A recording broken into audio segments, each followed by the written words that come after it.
Today's edition of Mac Voices is sponsored by Smile, the makers of PDF Pen, PDF Pen Pro, PDF Pen for iPad and iPhone, PDF Pen Scan Plus for iPad and iPhone, Text Expander Touch, and Disk Label. Find out more about all their great products at smilesoftware.com. And by lynda.com, the unparalleled online video training library. For a free 10-day unlimited trial, visit lynda.com/MacVoices. Welcome to the MacJury on MacVoices. This is the Talk of the Mac community. I'm Chuck Joyner. Folks, the MacJury has been on a little bit of a hiatus for a lot of reasons. Scheduling is the big one, but also just simply that we didn't have a lot of things we were ready to pass judgment on. And it was way overdue to have a MacJury about the Apple Watch, about Apple Watch. There is no the. But it felt like a rush to judgment a little bit if we did it right away and did one of our usual first weekend with shows. So we've sort of let it go 2 or 3 weeks. Now I have a couple gentlemen here who are going to help me analyze their experiences with the Apple Watch, Darn, I got to get that right, and as well as mine. Because there seems to be a huge variation here. So let's just jump right in. But first, we got to find out who we're going to hear from.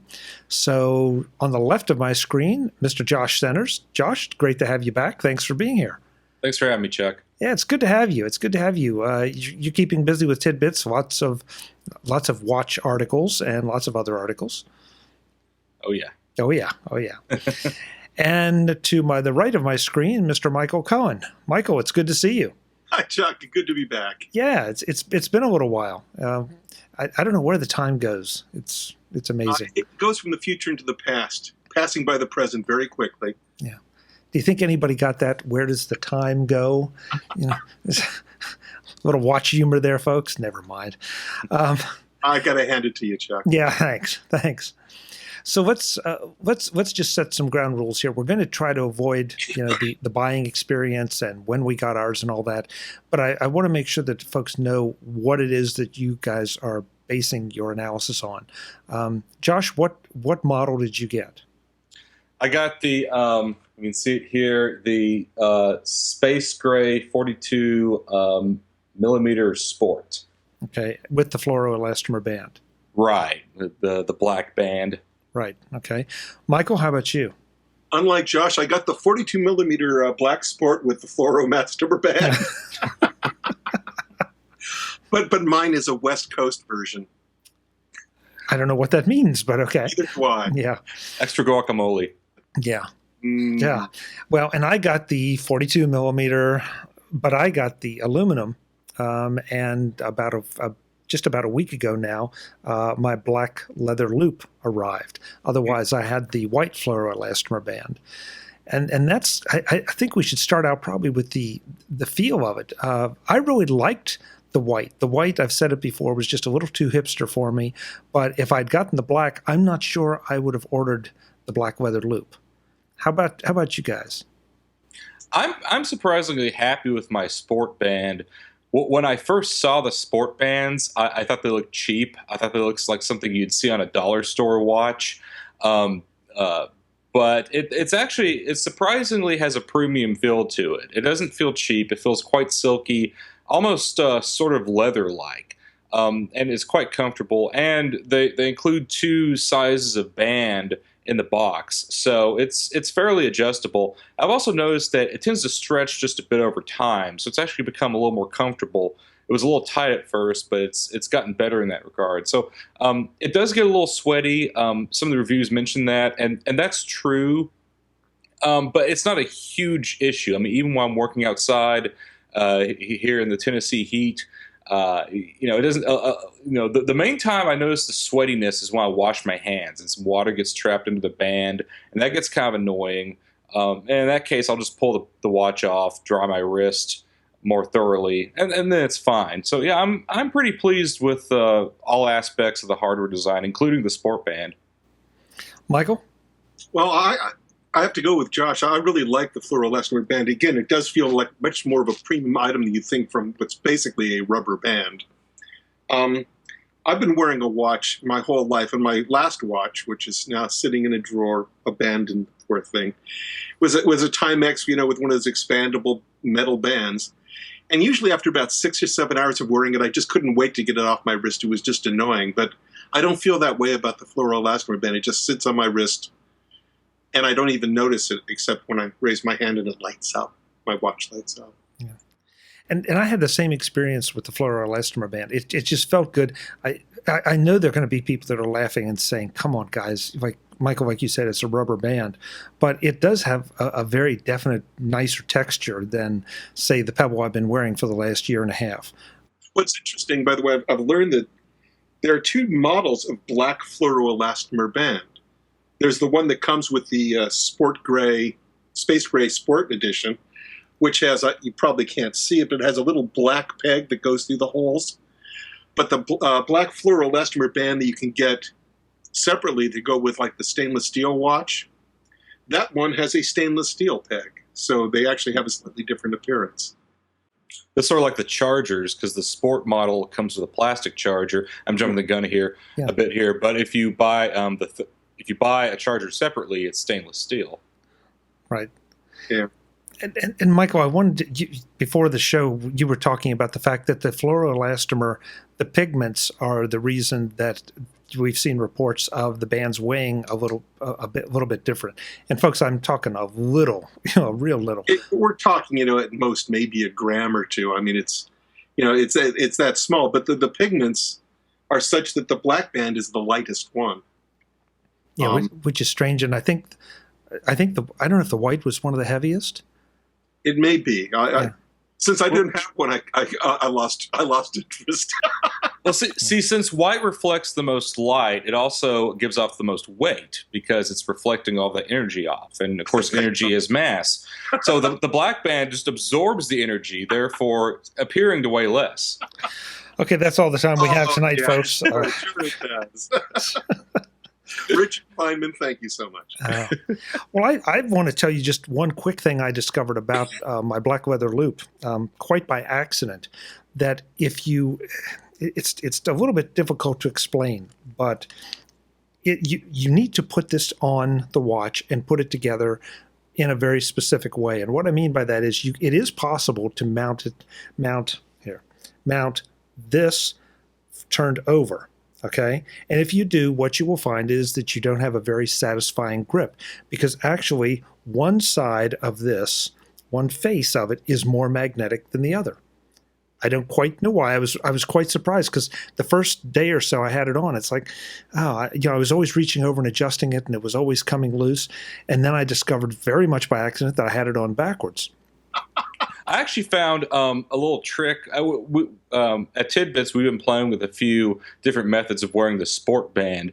And what I found actually works best for me is to actually put it on upside down. As you can see, this is the watch facing up, and the slot here is on the bottom. What this lets me do is if I put the watch over my wrist like so, and I pull over, my thumbnail can hook into that peg and then just pull it tight.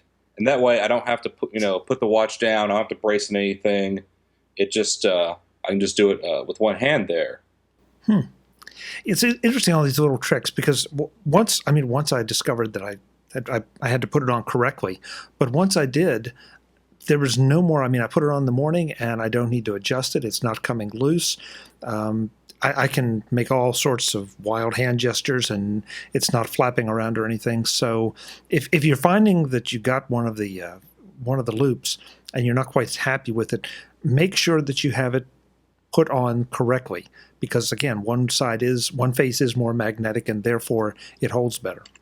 How does the leather feel to the fingers as you touch it fiddle with? It feels really good. It feels. It doesn't feel like it's a stiff leather. Of course, it's a ribbed kind of thing. Again, you would think the ribs might make it a little bit difficult to adjust, because maybe you need it just that much, when it's like a belt, that the hole's not exactly in the right place. But the ribs are so small, and I really haven't had that problem, because again, it's magnetic. So I haven't measured it out to, it would have to be awfully small measurements, but it doesn't feel like the ridges have to lock into each other. They're held there magnetically, and it works out really, really well. So, is it worth the price? Now that's up to you to figure out whether, depending on what you're going to wear it with and all. But I'm very comfortable now putting this on with a suit or just with casual clothes. It feels like it belongs. Mm. So that's the physicality of the watch, I guess, or at least that's the big thing. I'm curious. The watch itself is also incredibly light as a device. Yes. And it just looks good. I mean, it does not look like a geeky thing. I know there was a lot of discussion about, the watch not being having a circular face, but frankly, I don't even notice it. I don't even think about that fact. Well, and the circular faces we've seen on smartwatches so far are kind of ridiculous. Like the Motorola 360 has what's been nicknamed a flat tire because there's a bottom section of the display that's totally black, totally disabled. I would rather have a square display than something that looked that weird. I was just going to say, we're probably going to get an argument here in a bit over the software and the features, but I will say this. Hardware-wise, the Apple Watch is phenomenal. Design-wise, hardware-wise, even in the bands themselves. I don't even think Apple quite gets enough credit for how much they've done to develop the watch band itself, because these are very innovative watch bands, probably better than what you're seeing out of Swiss watchmakers even. So yeah, hardware-wise, the Apple Watch is fantastic. Design-wise and all that fit and finish, the machining that goes into it, it's a very impressive piece of hardware. What I was interested to discover, and this was a discussion I had with a friend of mine, he said, well, I think I'll get the 38 because 42 would be just too big on my wrist. And he's thinking of 42 millimeter round watches where it's measured through the diameter of the watch. Whereas in fact, the 42 millimeter size is the vertical dimension of the watch, not across. So it's actually narrower on the wrist than a 42 millimeter round face would be, which I found rather interesting. That is interesting because I have a Seiko that I measured at being around 38 millimeters. And so I was almost afraid after I ordered my Apple Watch that 42 would be too big, but really it's about the perfect size for my wrist. Well, Douglas Adams taught us that 42 is the answer to life, the universe. Right. So that's not precisely. I ordered the 42 and I was, I've ordered it obviously before I could try it on, and I was a little concerned because I have fairly small wrists, and I thought, there's nothing I dislike more than just having a big hunk of metal, hanging on my wrist. But when I went to try it on, I was somewhat vindicated because it felt good, it looked good, it seemed to rest on my arm well, and I do start to wonder if the rectangular design has anything to do with that, as opposed to the circular design, where there's inevitably a piece hanging out over the edge of my wrist. I was also concerned when I first saw the pictures that it would be too thick instead of high on the wrist. And then I, again, pulled out my old Timex Indiglo, and I measured it, and it's exactly as tall as the watch I'm currently wearing. So there's no problem there. It's no deeper or thicker than that watch was. Yeah. Okay, so I will say start out with one mistake I made, and if you haven't gotten an Apple Watch, please take my advice on this one.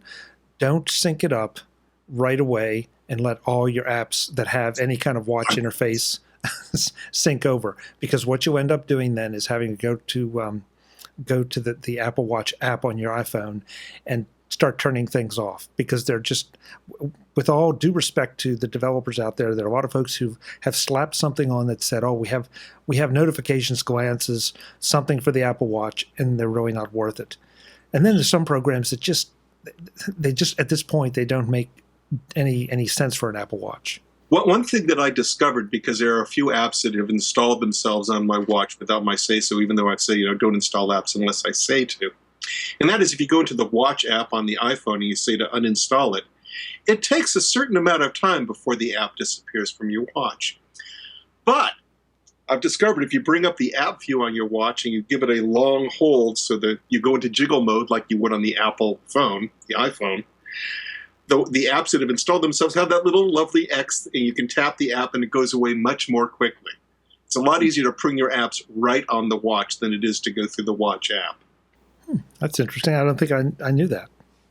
See, I'll let I'll let the Apple Watch app install everything automatically because I don't want to have to mess. I'm lazy. I don't want to have to mess with it. Just install it, and if I don't like it, I won't use it. Or if I really don't like it, I'll take the trouble to uninstall it. But yeah, but Josh, didn't you end up then with a whole lot of things on your watch?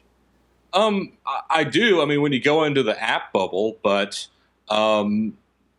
you know, that doesn't really bother me. And in terms of glances, you know, and I don't turn every glance on. That would be maddening. I'm pretty scrupulous about which glances I use. But I mean, I don't see any disadvantage to enabling, you know, every app. And if I don't want to use it, I just don't use it. Should we explain to the listeners, viewers, the viewsinners, what the difference is between a glance and a notification is, and what we're talking about? Because might be a good idea. Yeah, definitely. Go for it, Michael. Well, let's see. There are apps that actually appear on the watch. You've got those little tiny dots you've seen in the commercial. They're as full-blown as any app you could get on the watch, which is not that full-blown. But they're running on their own. But a glance is something that when you're looking at the watch face, you just slide up. And it's something like a dock with reduced versions of certain apps. It's sort of like the Today View widgets. Yeah, it's like widgets, and you can arrange them in a particular linear order and slide from one to the other quickly. And that's a very useful way to get a quick look at, let's say, your activity for the day or your calendar. But then if you tap on the glance itself, it goes to the actual app and you've got more features. So you've got the apps, you've got glances, you've got notifications that appear only when something on your phone or something on your watch decides to tell you, like incoming mail and incoming text message. You slide down from the top of the screen, you see it, and they usually have a dismiss button. You can slide to the side on a notification and dismiss it. Or you can force touch, which is something I love, where you press hard on the watch and you get a tap on your wrist and a great big X saying, clear everything. My question is, when is the iPhone getting that? Because the iPhone so needs that. Try the next version, probably. I think that they wanted to roll out with this first and with the new MacBook. Yeah. Oh, yeah. The iPhone's definitely, the next iPhone will definitely have Force Touch. But Force Touch is just a lovely, lovely thing. So let's talk for a second about the Taptic engine and the touches. I've heard some people say that, oh, it's just a trumped up vibrator, and not that there's anything wrong. Phrasing, Chuck. Phrasing. Yeah. Well, okay. All right. I didn't even hear that. It came out of my mouth, and I didn't hear it.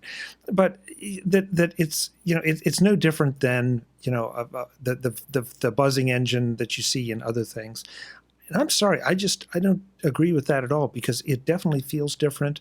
And I've been sitting in meetings with people right beside me, and my watch taps me, and I know that they don't know, because they would definitely turn and look. Feedback sounds accompanying it, which you can turn on or off. Right.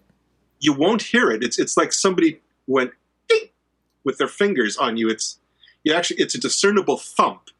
Yes. It's not a buzz. It's a thump. Yeah. So it's a very different feeling. Yes, and I'm sorry. It is not a buzz. It's not a vibration. That's a good one, Michael. It's a thump, a little thump, but a thump. I think the Taptic engine has a lot more promise than what they've used it for now. Like, one example of just what the Taptic engine can do is if you're scrolling through a list and you have the digital crown and you scroll to the top of the list to the point where it starts to rubber band, you can actually feel that feedback. It actually feels like the digital crown is like springing back, like you're overwinding a winding mechanism on a traditional watch. So, of course, without breaking anything. But I wish they used more of that. I'll give you a good example. In the remote app that you use to control the Apple TV and iTunes and so forth, I really wish there was some sort of haptic feedback for various buttons and things, because there's no tactile control there when you're tapping on stuff. And it's hard to, because when I'm watching my Apple TV, when I'm trying to control my Apple TV, I'm trying to stare at my watch and I'm looking at the TV at the same time. And it's a little easier on the watch than the iPhone, but not much. And if I had just some kind of like, oh, okay, that's the play button, that's the pause button, that's the menu button, that would help me a lot. So it's one of those things. I like it. I just wish they would use a lot more of it. Again, it's definitely 1.0 software. There's no getting around that. That said, I've seen far worse 1.0 software in my life. Yeah. Let me look at desktop Linux.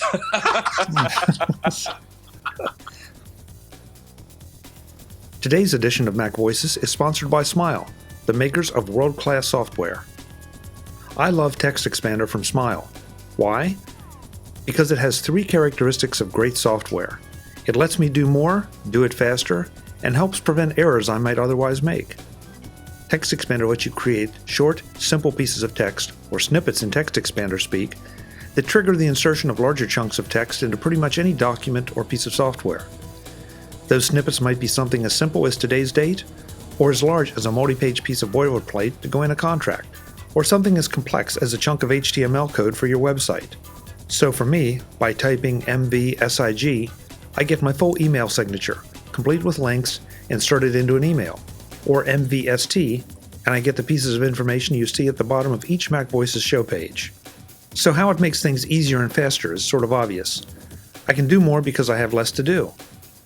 But how does it help me from making mistakes? 2 ways. First, if I were having to type in all that code every time, there's a fair chance I might leave out this bracket or that, and then things don't work. And then I have to go back and try to find out what's missing and fix it. That wastes time. By using my snippet, it's right the first time, every time. The second way is by loading in the Tidbits Autocorrect Dictionary, a collection of commonly mistyped or miscapitalized words created by the Tidbits crew. Since Text Expander is constantly monitoring your typing for snippet use, it's also checking against that library and sees when you make a mistake. Poof, it fixes it, almost too fast for you to see. And if that's not enough, if you know of a common mistake that you make regularly, you can set up your own snippet to fix it, in about as much time as it would take you to fix one error in the first place. After that, your error gets fixed the same way, fast, simple, so you can keep on moving to get more done. Did I mention that you can sync your snippets across all your Macs running Dropbox, so that the snippet you create today at the office will be waiting for you to use on your home Mac tonight? And with Text Expander Touch 3 for iOS 8, you can even use your Text Expander snippets on your iPhone or iPad. You can get a free demo version of Text Expander right now at smilesoftware.com. About 10 seconds after installing your first snippet, you're going to understand how this works, how powerful it is, and what it can do for you. And if you really want to tap into the full power and more sophisticated features of Text Expander, check out Take Control of Text Expander by Michael E. Cohen. Smile and Tidbits work together on this terrific Take Control book to make sure you can get the most out of my favorite productivity utility. That's Text Expander from Smile at smilesoftware.com. Get it and find out just how much you can get done. Smile, the makers of world-class software. Thanks to Smile for being the longest-running sponsor of MacVoices. Well, one thing I will say about the taps, sometimes I have found them pretty easy to miss. And I think a lot of that has to do with watch fit. And one of the keys to the Apple Watch is you really have to have a snug fit, like not a tight fit, not so tight that it's squeezing you, but for everything to work properly, it has to be just snug enough. Whether that's the heart rate sensor, Taptic Engine, all that. Like it's such a crucial thing, which is why it's good they have these infinitely adjustable magnetic bands, like the leather loop and the Milanese loop. But it's a little trickier for the sport bands. The Milanese loop too. I'm anxious to find someone that has one to see if the magnetics work the same way as the leather loop. I've heard they do, and I've also heard that the metal itself feels almost like metallic cloth. Yeah, so finely engineered. Yeah, because I've seen those kind of bands before, and I've really had no interest in them. But now, after seeing the workmanship on this and hearing things about the Milanese, I'd like to see what it's like. I'd love to see someone shower me with enough money where I could get 2 or 3 more bands. Any angels out there, I can give you my address after the show. Yeah, the email address is. So, Josh, you said something interesting there, that you find that you can miss things. I find that it'll tap me once in a while, but that to me is sort of the beauty of it. It'll tap me, but I can almost overlook it if I want to. I haven't overlooked one yet, but I'm also, not sitting there in a meeting and, doing one of these. Oh my God, no, it's subtle. It's not, a slap in the face. It's a tap on the wrist. Yeah, and with prior devices, including the Pebble, you felt like, oh, everybody in the room or at least the people beside me knew that I just got an alarm of some kind. Here, you just don't have that. Yeah. But you can turn on the audible alarms if you want to let everybody know you got a message. Yeah, I never turn the sound off of my watch, so maybe I should do that and see how well the Taptic engine notifies me after that, because I always hear the little ding. That's one thing I do like about the software, is that the noises are much more pleasant than the iPhone noises. Mm-hmm. Just before this call started, I actually put my watch on Do Not Disturb so I won't be disturbed while we're having this conversation, which is very easy to do with the settings glance, which is the very first glance on the row of glances. Josh is doing that right now. All right, it turned on. I was like, oh, yeah, checking something else. And the one problem I have with the Do Not Disturb setting is that, we'll talk about watch faces in a minute, but I have a white watch face, with red second hand, which looks rather elegant on a black background. But the Do Not Disturb icon is like in this dark blue crescent moon. And I really wish I could control the color of that so it would harmonize better with my watch. The complications all harmonize just fine, but I rough edge. That Do Not Disturb, But that, again, is such a small problem. Michael, for folks that don't know, explain what a complication is, because the first couple times I heard this, I was confused about it. And if I'm talking to my brother who's a doctor, it means an entirely different thing than what it means on a watch face. Right. If you got an old-fashioned, analog watch, it would have an hour hand and a minute hand, and maybe if you were, kind, a second hand as well. But, a higher-end watch might also have a secondary little dial to show you, the month or the phase of the moon or something like that. Watchmakers called those complications because, honestly, they made the watch innards more complicated. You need a whole different set of gears and powering mechanism and like that. On the digital watch face, they're called complications as well. And you can have, like on my the utility face, which I use day in and day out most of the time, I've added a complication to show me the current weather, a complication to show me the current battery charge, and a complication that shows me an hour-long, minute-long timer, So I can tap that and set a timer quickly, for when I'm making coffee or something like that. And it will count down for me. So I've got 3 complications on that particular one. Oh, actually, there's 4. I've also got the date with the day of the week. Josh, you mentioned that about the bands, getting a little bit sweaty under the bands when you're out working. Have you hesitated to use the watch in that fashion? In other words, have you treated it gently, or do you just put it on and go and live your life and don't worry about it? Well, when I remembered to put it on, which has been a problem. Oh, you kids, you watchless kids! What? I know. Is that it? You weren't a watch wearer before? Not really. I had an automatic Seiko. But before that, and even that, I didn't remember to put on half the time. And I didn't really wear watches much. Most people my age don't wear a watch because we grew up with cell phones. And we just always had the cell phone in our pocket. And it's kind of our pocket fob. But in terms of, whether I baby the watch, not really. Now, I haven't worn it in the shower yet. Apparently that's an okay thing to do. I just haven't quite been that brave. Although it would be handy. Actually, I was taking a shower earlier, and I got a text message on my phone, and I was left wondering, okay, who was that, and what was it about, and do I need to answer it right away? And if only I had my Apple Watch in the shower right now. I was my Robert Scoble moment, ladies and gentlemen. No, please, no, not that. But just last week, I was working on my truck. I was trying to get some spark plugs out, and I didn't even realize until about an hour in that I still had my watch on. I'd been, had my up to my elbow in this greasy engine compartment, banging my wrist around. I didn't really. Now, once I realized what I was doing, I'm like, oh, I better take the Apple Watch off and stick it in my pocket. But no, I mean, it didn't get scratched up or anything. And this weekend I was doing some woodwork outside, and I kept it on the whole time. I've kept it on while digging holes and gardening and stuff. And actually, this is kind of embarrassing. The very first time I tried to put the Apple Watch on, I dropped it because I didn't know what the heck I was doing with the sport band, and no scratches, no breaking or anything. In general, Apple products, at least the mobile ones, I've noticed have become a lot more resilient. The iPhone 6 is a tank. I mean, I've dropped it probably 100 times by now, and it doesn't have a scratch on it. So I feel pretty confident about the aluminum sport watch also. I have not told this story anywhere because it just shows you how stupid you can be.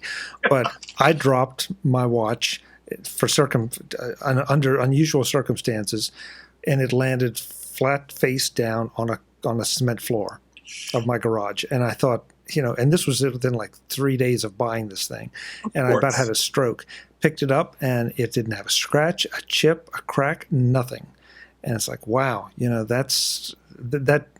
that should, I mean, that would have taken out any other watch. There's no question about it. The way it went down. I don't know what it means. They say that the crystal on the sport watch is something Ion X glass, and I have no idea what Ion X glass is, but it seems to be pretty hard.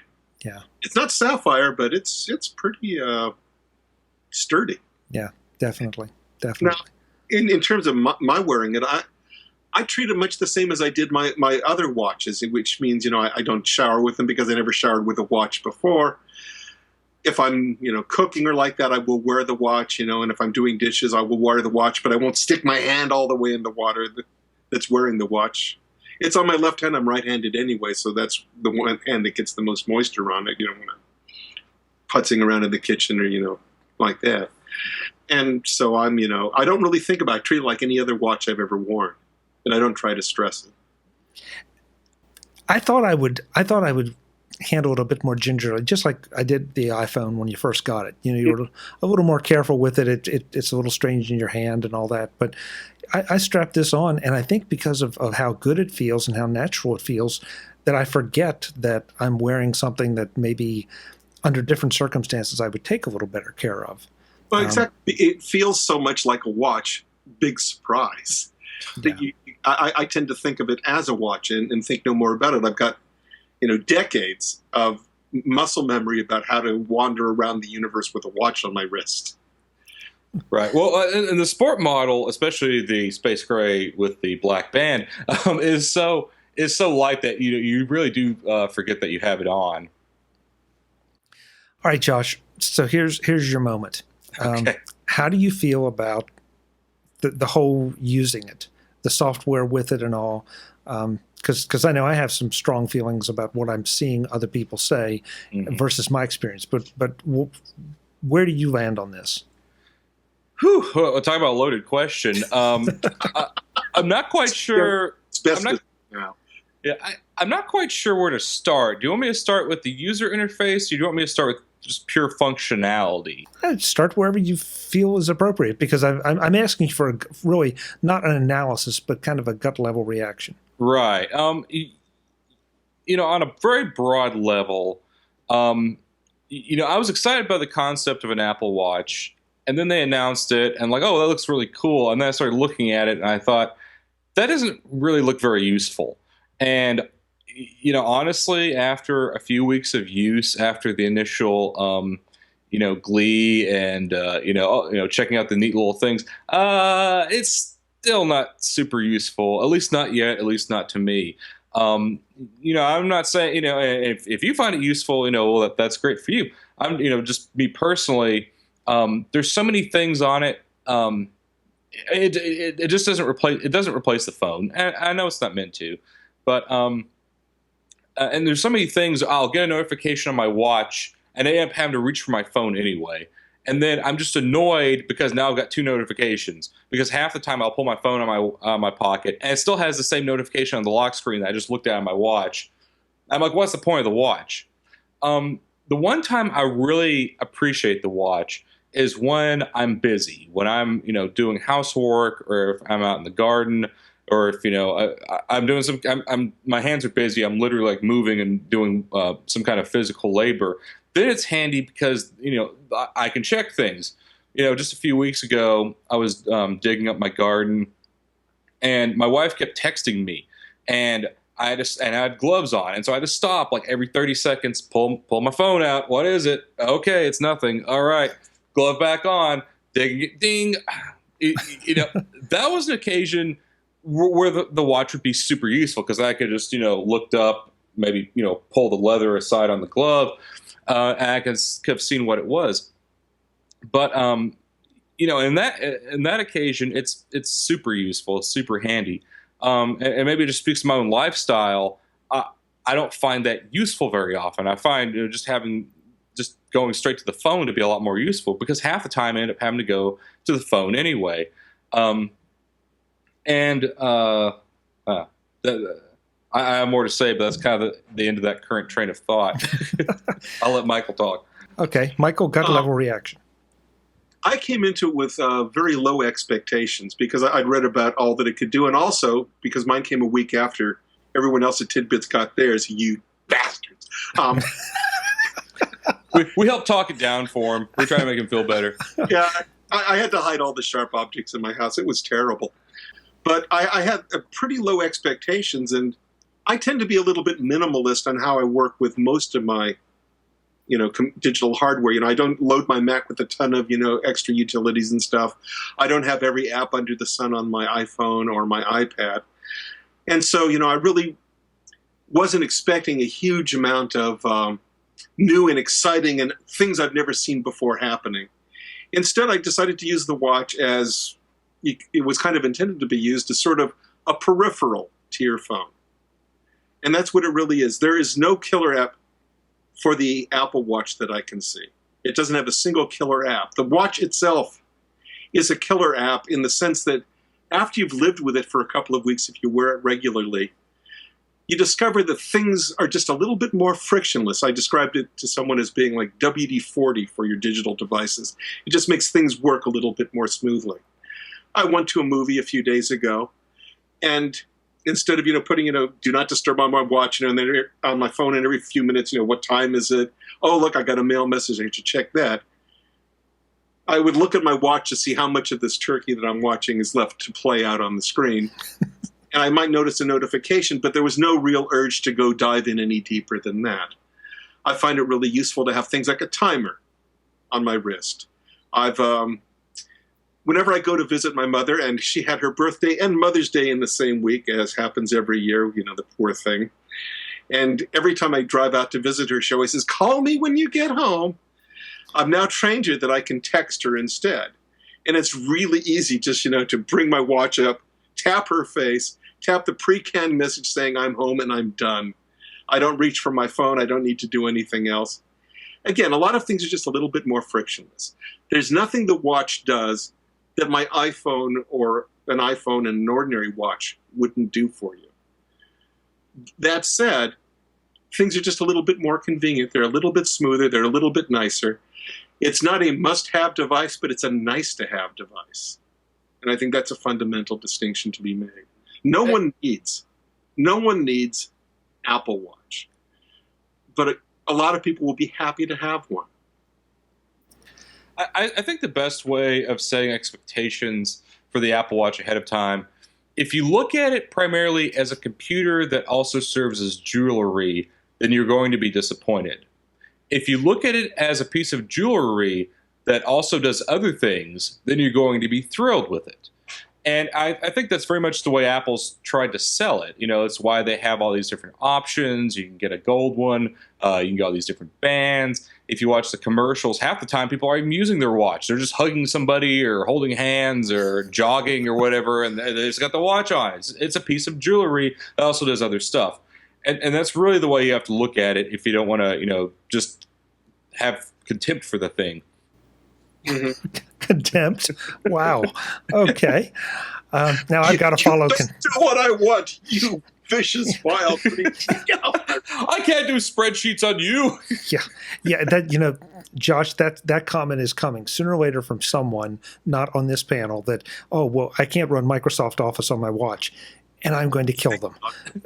Well, it's funny you mention that because one of the things that came about with the iPad, everyone's favorite think piece at the time was the iPad a content creation device or a content consumption device? We saw so much speculation on that, and I made jokes about that with the Apple Watch, but the fact is it's neither.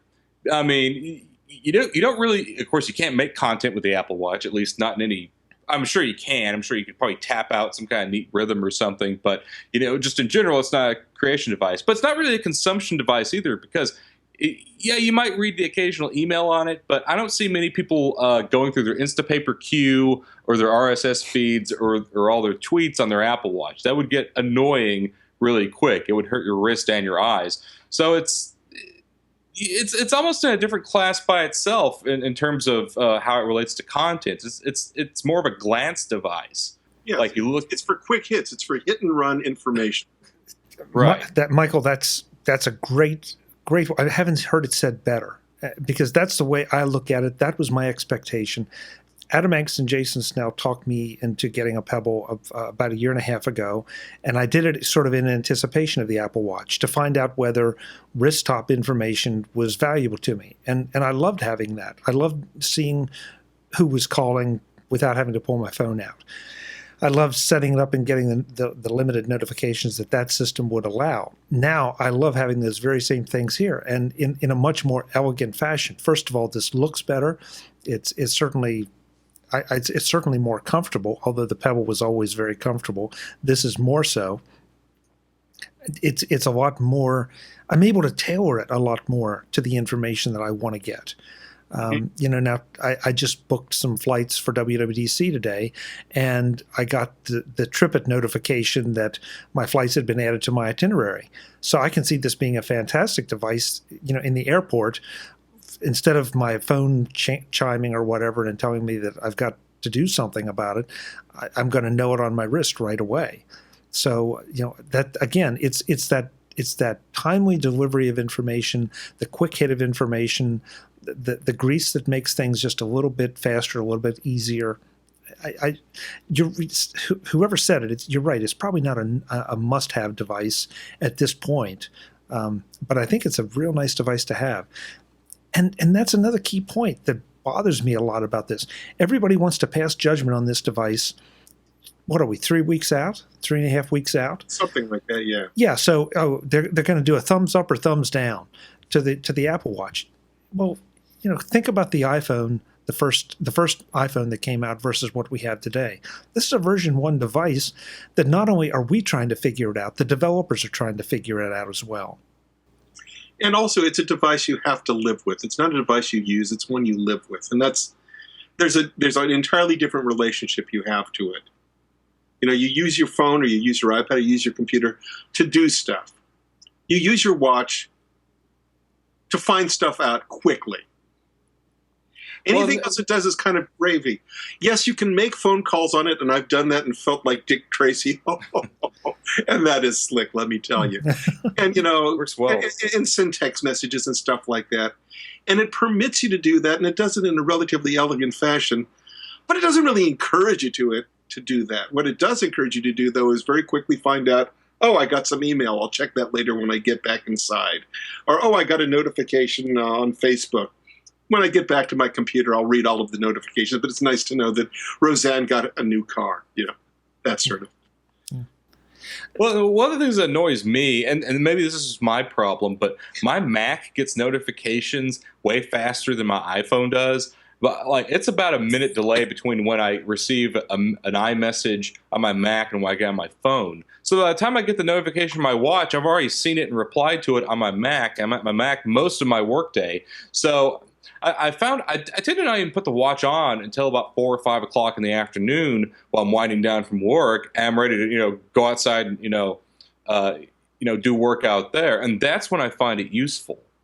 But in terms of this being a first-gen device, look, my standard advice to anyone who asks me about the Apple Watch is don't buy it yet. I mean, it's not a knock against the device. A lot of people are happy with theirs, and if you have the money to blow on one, you want it. Well, hey, don't let nothing stop you then. But if someone's unsure, I'll tell them, just don't buy it. Just wait. Let suckers like us figure it out and go through I mean, because we're beta testing this thing. Let's be honest. No one knows what to do with this thing. I don't even think Apple knows what to do with this thing, if anything. So let us figure it out over time, and and then come in generation 4. That's what I did with the iPhone. Really, My first, like a baby, a baby is pretty much a cute, useless thing that's wet at both ends and makes a lot of noise. Yes. But 25 years, 30 years later, you may have somebody going for a Nobel Prize starting out as a baby. right? And that's my advice to potential parents. Don't have a baby. Adopt a 17-year-old. Get the hard part out of the way. If you want immediate payoff, yeah. Okay, Michael. So we've heard Josh rant. How about you? One of the things that I've really enjoyed about it is I'm beyond sedentary. Really, I'm almost sessile. I'm like a barnacle. You put me down in one place, and I will not move. And so the fitness app and the Glance, which is honestly gimmicky, with the little rings that get more and more filled in as you do more stuff during the day. The reminders every hour, 10 minutes to the hour, tells you to stand up, even though I'm at a standing desk. Damn it, I am standing up. It's all really gimmicky, and yet I'm going for longer walks. I'm paying attention to the stand-up routines. I'm doing a little bit more exercising, and I'm feeling a little bit better simply because I've got some feedback and some metrics to see what's going on that just kind of encourage me to do just a little bit more. I'm still sedentary, but I'm not quite as sedentary. And I found that to be a real revelation to me, that's making me, at my age, which is creaky, I'm getting a little bit healthier than I was. I've been surprised at that a lot because the whole quantified lifestyle I just haven't bought into, because I think it's gathering data for data's sake. It's gathering and it's data. A bit narcissistic, quite honestly. Well, in places, yeah, no question. And the gamification of things has no effect on me. I don't want to earn badges because they don't make any sense. I don't play games, and so I thought, okay, this is going to be something that I ignore, and it's going to be one of the first things I want to turn off. But I've been surprisingly, I've bought into the fact that my watch taps me and says time to stand, and so I do try, if at all possible, to stand, maybe move around a little bit, and I actually do feel better at the end of the day. One thing I've discovered about the exercising and the metrics and like that, because as I said, I'm at a standing desk, so it tells me to stand up. What it really wants you to do is get a little bit of motion in your life because you've been in one place for a long time. But you don't actually have to go for a walk. And I found that, I'll have iTunes playing in the background. I'll start fake conducting for about a minute or so, and that satisfies the stand requirement very nicely. And it gives me a little bit of a fitness jolt on the fitness band circle. And so I'm getting a little bit of exercise there. It boosts my heart rate a little bit. So I just, fake conducting. I remember reading years ago that, orchestral conductors tend to have very long lives. They tend to live a lot longer than the average person. And it's probably just standing in one place and waving your arms like a maniac. And now I do it every hour on the 10 minutes to the hour. This edition of MacVoices is sponsored by lynda.com, the unparalleled online video training library. Get a full 10-day free trial at lynda.com/MacVoices. Do you want to learn something new? Do you need to learn something new? Maybe your skills at Excel need polishing, or you need to learn database management with FileMaker, or website building and management with Dreamweaver or Squarespace. You can learn all of that and much, much more at lynda.com. They have over 3,000 courses about topics you really want to learn about. Get a first look at Apple's Photos app, or learn programming for iOS 8. Get up to speed with Lightroom or Adobe Premiere. Lynda.com has the best authors teaching you those subjects. Not people you never heard of, but names you know and trust. And if you don't know them, just Google them, and you'll find out just how qualified they are to teach you about their subjects. But lynda.com is a lot more than just a listing of videos and topics. One of my favorite lynda.com features are the 10-minute tips. Not only do I get to sample new topics and instructors in short order, but I pick up useful tips and tricks at the same time. And I try to make at least a weekly pass through the What's New section to find out about the latest courses and updates posted to lynda.com. That helps me stay current with what's out there and to add to my personal playlist. Did I say playlist? lynda.com lets you set up your own playlists so that you can watch things in the order you wish, or choose from their pre-curated lists that help guide you through the topics you're interested in. lynda.com has so many options, it's hard to name them all. That's why you need to sign up for a free 10-day trial at lynda.com/MacVoices so you can explore the videos, watch as many as you like during the trial period, and explore everything that lynda.com has to offer. That's 10 days of free unlimited learning, unlimited videos, and unlimited exploring at lynda.com/MacVoices. Sign up today, sample their over 3,000 courses, and learn something new. Thanks to lynda.com for their support of MacVoices.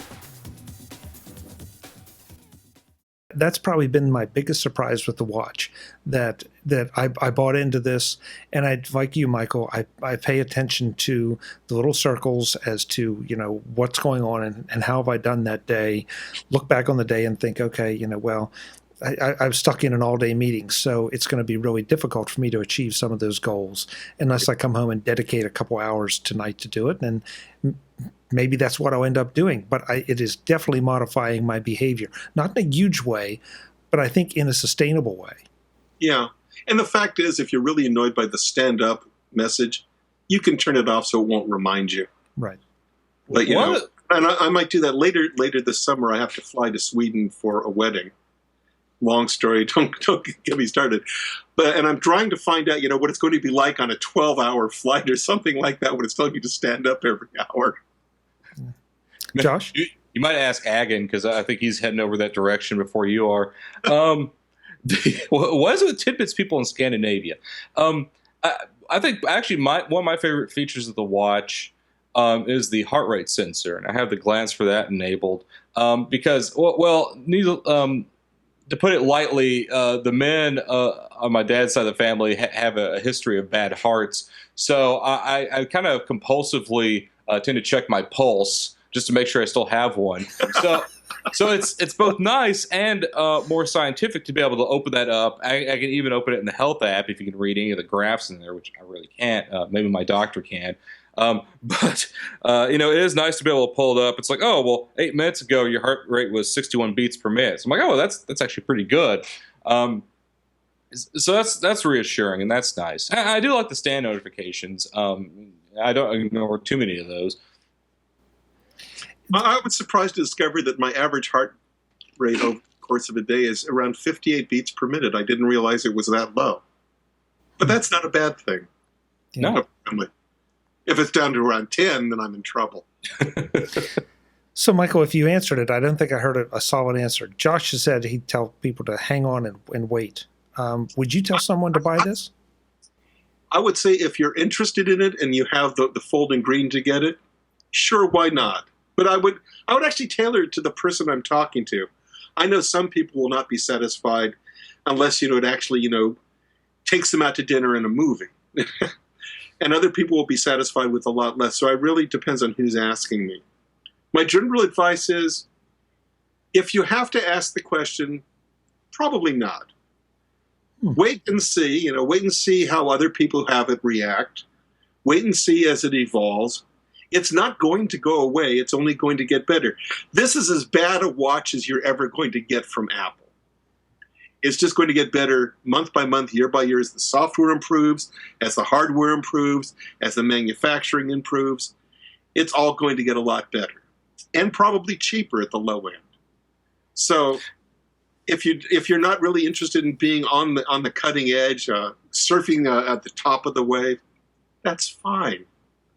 It'll be around when you're ready for it. But that said, I'm delighted to have one, and I do not regret it at all. There's not a sliver of a smidgen of buyer's remorse.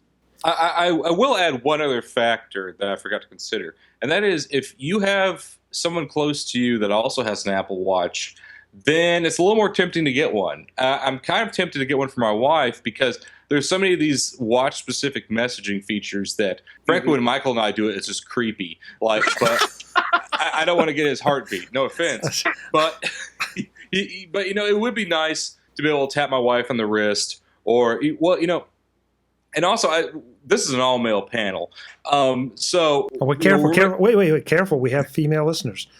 Okay, I don't know where you're going, but no. I was just going to say, the ones of us speaking on here don't have the perspective of. Well, let's just be honest. Women's pants don't usually have pockets.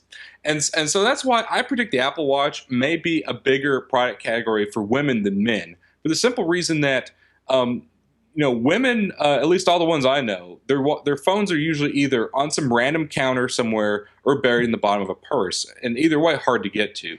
I have this problem with my wife all the time where I'll text her to ask her something and I may not hear from her for 30 minutes, or, I have to, come back in the house. Or go into another room to ask her something because, my phone's all the way over there, so it's tempting for me to get her one. So, we can do the creepy heartbeat thing, but also so I can send her a message and she'll actually see it. I'll actually know she'll see it no matter what she's doing. So, for us boys, we have pockets in pretty much every pair of pants we're ever going to own. So it's very easy for us to, just pull the phone out and look at it. But for women, where their phones aren't as accessible, then that does change the equation a bit. Oh, yeah. Yeah, and even when they do have pockets, they're usually small and hard to get into and out of. The pockets on women's clothing generally tend to be, a penalty rather than a benefit. The creepy heartbeat thing, Josh. Boy, you romantic, you. This is creepy. Like I find heartbeats creepy. I don't want to feel anyone's heartbeat. Okay, we're running out of time, and I knew we would because there's so many aspects to this. But one thing I definitely want to get to, there's been a lot of criticism about the learning curve of the watch. That we have touches, we have force touches, glances, we have the digital crown. You have a button, you push, you double push, you tap. I think Apple hit lightning in a bottle when it designed the iPad interface because it seems to be so easy to pick up. This is a different animal, and it's limited in the size of its screen, and the fact that it does have to be really a one-handed device from a control standpoint. You're going to be wearing it on one arm, so you can't use the fingers on that arm to control it. So it has to be a one-hand device. Yes, it doesn't feel maybe as intuitive as the iPad interface, but it's a whole different device, whole different interface, whole different set of things. Is the interface unreasonable? Well, Michael? Keep in mind that the iPad was much more intuitive because you'd already had a couple of years' experience with the iPhone. That's and true. The iPad was kind of like a takeoff from that, so you had something to build upon. In terms of learning how to use my watch, it didn't take me very long at all because it's got a pretty limited repertoire of what you can do on it anyway. It's a little tiny computer that sits on your wrist that does a few things, but not everything under the sun. Learning how to handle notifications, how to go from one app to another, that does take a bit of time, but it's not like something you have to go to a class for. It's something you can pick up in like half an hour. And all the other things you can do, you can pick those up pretty quickly as well. And the stuff that you don't know how to do, you'll stumble upon it later and you go, oh, it can do that, that's cool. But it does one thing remarkably well, and that is it tells time, just as a watch should. And if you're a person who wears a watch because you want to know what time it is, all you have to do is raise your wrist, and there it is. You don't have to learn how to do that. You've been doing that since the first time you strapped one of these on. So, well, if you can get that to work, which I can't always. Like, I'll give you an example. I was in a movie and I had my arm around my wife's shoulder, and I wanted to check the time, and I realized I couldn't because I twisted my wrist and the screen didn't come on, and I can't just reach around her. Like, oh, sorry, honey, let me hit the digital crown here. And just in general, I tell her to sit on the other side. You'll be fine. See, now you're thinking. This is why we keep you around, Michael. But no, I find the interface to be pretty clunky, and it's not intuitive, and that's not necessarily not because no interface is really intuitive. And don't let anyone ever tell you a nipple's intuitive. I've seen that whole show. It's not the case. But babies have to be taught to nurse. That absolutely, and it's not easy. But anyway, off topic there. But the interface is fairly easy to learn. I mean, within a day, I pretty much had it down, but it's still awkward. It's still clunky. Switching between apps. Well, and I wrote about this pretty extensively on Tidbits while I wrote about driving with the Apple Watch. I'll give you a good example. Let's say you have the turn notifications on. Turn alerts. That's what they call them, where it taps you on the wrist when it's time to turn. Well, first of all, you have no idea what those taps mean because unless you're really paying attention to them, because you just feel ta ta ta ta ta ta. It's like, wait, how many taps is it right? How many taps left? But more importantly, when you get that notification, whatever you have on the screen, it knocks off. And so, and then if you go back, if you press the digital crown to go back to the main watch face, then you can double tap the digital crown. I'm not going to bother to demonstrate that because you can't see it. But you can double tap the digital crown to go back to your last used app. But if the last thing you got was a turn notification, then it's going to go back to the Maps app. So let's say you're controlling something in music, or you're controlling something in Overcast, or something like that. Well, now to get back to it, you either have to pull up a glance, which means from that app you have to press the digital crown, then you have to swipe up, and I hope it swipes up the first time, which it didn't just there. And then if it's not on the proper glance, you have to swipe to it. Even worse, if you're controlling it from an app, then you have to press the digital crown to go back to the watch face, press it again, go to the bubble screen. Then while you're driving 50 miles an hour down the road, navigate the sea of bubbles, guess which one is the correct one because they don't have any text labels on them. Tap that, open it, and then you can use your app. So there's and you should not use your Apple Watch while driving. That's really stupid. But people are going to because people are stupid. And it's right there on your wrist. It's hard to ignore. It's right there on the steering wheel. But beyond even just the driving thing, that's just an example, though, of how kind of awkward the Apple Watch interface is right now. It takes a lot of steps to get through things. For instance, iPad. You talk about the iPad interface. One of the genius things about the iPad interface, I want to switch to an app. 5 fingers on the screen. I think it's 4, but I always use 5. 5 fingers on the screen, push up, swipe over, there's your app. On the Apple Watch, it's several more steps than that. So there's definitely efficiencies to be found. There's definitely a lot of refinement that needs to be developed. One thing I discovered about driving is if you start the driving instructions on your watch, it's really clunky.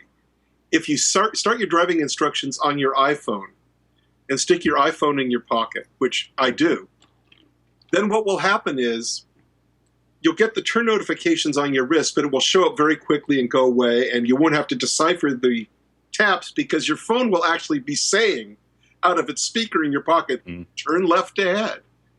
And that's where you start to see the synergy that the two work together very well. And trying to do everything on your watch simply because it can is not necessarily the right way to do things. It can do that stuff, but using it in conjunction with the device that it is a peripheral for often makes a whole lot more sense. Siri is a case in point. Siri works really well on the watch, surprisingly. It's actually a little bit smarter than it is on my phone. Really? Oh, okay. I'll let you talk, it actually understands my voice better than my iPhone does, which is surprising. But that is surprising. But I've also found that when it can't answer things, it tells me to pick up my phone, and there's that little continuity slider. You just slide up on your phone, and you're right in the app that you need to be in. That's kind of nice. That's kind of very sweet. Right. It follows the phone what the phone does best. Yeah, I have found Siri on the Apple Watch to be completely and totally unreliable. Like Siri on the phone has become quite good. I wasn't a fan of Siri at first on the phone, but on the watch, Siri on the watch is like that stoner friend you have that's hard of hearing. Hey Dave! Hey Dave! Can you look up directions? Dave's not here. What? Huh? I didn't get that. I'm sorry. What? Like I can try now. Hey Siri. And it pulled up Evernote for some reason. I didn't even have Evernote open. I don't know why it did that. So, completely, totally unreliable for me. I've gotten Hey Siri to work once on the watch. I mean, it works fine usually on the phone, but I've gotten that to only work once on the watch. Half the time, I hold down the crown to pull up Siri, and I get nothing. I just get a blank screen and a couple taps on my wrist, and it just sits there. And there's no wavelength. There's none of that stuff.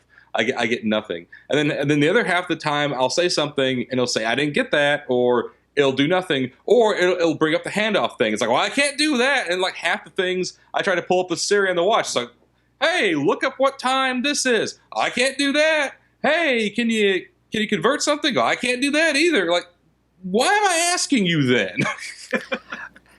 See, I'm with Michael though. I've had a really, really good experience on the phone, and by the way, we've all probably just triggered Siri so many different places. Sorry about that. Siri on my phone demanding that I talk. Sorry. I'm so sad. I'm so sad that Macworld isn't a thing anymore, because I would love to walk into a room full of people with Apple Watches and go, "Hey Siri!" No, don't. You just did. You just did. One thing I did discover, I kept thinking that Siri wasn't working on my watch, and then I realized you actually have to lift your watch up so the face lights up before you say, "Hey Siri." If the watch is black, it's not going to listen to you. Right. You have to actually raise your wrist, which you can do if you're drinking beer too, which is great. It's and for research purposes, right? Yeah, I've had good luck. Michael, I've had good luck with Siri, like you. I'm sorry to hear that Josh hasn't, and it makes me wonder. Just because it's designed in California and not in Tennessee. He's got a slight Southern accent, and Siri just can't deal with it. Maybe so. Doesn't understand my drawl. I don't know, or maybe the mic got gunked up when you were in that engine compartment. I don't know. Maybe. You need elocution lessons, Josh. Yeah. Well, that's a whole other argument. Guys, we could go on and on. There's so many different aspects of that, which I think that's one of the beauties right now of the early days of Apple Watch, that there's so many different things you want to try. There are articles galore in Tidbits. There are articles galore out there all over the place. I've flipped a bunch of things into MacVoices magazine from a lot of different sources. You got to go and read up on this stuff, and then if you have a watch, try it. If not, mark down the ones that are your favorites and go try it. I hear what you guys are saying about, maybe not yet. But I got to tell you, I don't know that it's a must-have device, but I don't want to give mine back. Me neither. I'm delighted to have it. It's just been very convenient in all sorts of subtle little ways. Yes, convenient, subtle. You've used a lot of good little catchphrases, Michael, and I'm sincere about that. I think that's the way we need to think about this device, at least for now. He writes those Johnny Ive videos. That's his secret. Is that it? Yes. Yes, well, I have the aluminium watches. Convenient, subtle, magical. Josh, where can folks find you when you're not here insulting the Apple Watch? Most of my ranting and raving is on Twitter at JCenters. My professional articles are at Tidbits. And also, I must plug our friend Jeff Carlson's book, Take Control of Apple Watch, which, while the Apple Watch itself may not be a necessity, if you have an Apple Watch, his book is. So I highly recommend you check that out. I second that. Good. Very nicely done, Josh. Thank you. Michael, how about you? Where do you hang out when you're not here and not on Tidbits? Lyman, that's Lymond, and those who are of a literary bent can figure out why that is. On Twitter, you can also find me at Tidbits, where I do most of my writing, and I do the occasional Take Control book, about which we discuss from time to time on MacVoices, the voice of the Mac community. Thank you. Jeez, plugs galore here. Guys, thank you. Maybe in a few months we'll revisit this and see how we've adapted to the Apple Watch, or Apple Watch has adapted to us, or what's happened. But for right now, definitely go to an Apple store, try one on, see if you think it's for you. I think you might be surprised. I think once Microsoft brings, by the way, and during this talk. I think once Microsoft brings the entire Office suite to the watch, I think it'll finally be ready for the average person. I'm coming for you, Josh. I'm coming for you. To come up with a completely full-blown relational database on my wrist, but right, yeah, it's probably not in the cards. FileMaker for watch. That's it. We're wrapped, folks. The verdict is in, I think, and it's more on us than the Apple Watch. Until the next time, I'm Chuck Joyner. Thanks for watching and listening.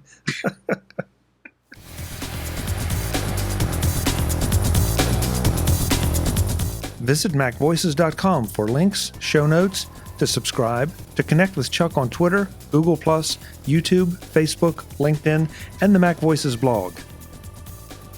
Subscribe to our weekly newsletter, the MacVoices Dispatch, to stay up to date on all the latest MacVoices news from our front page or at macvoices.com/newsletter. Do more with your Apple tech by subscribing to the free MacVoices magazine on Flipboard by visiting macvoices.com/magazine. Advertising and sponsorships handled by Backbeat Media at backbeatmedia.com. Bandwidth provided by CacheFly at cachefly.com.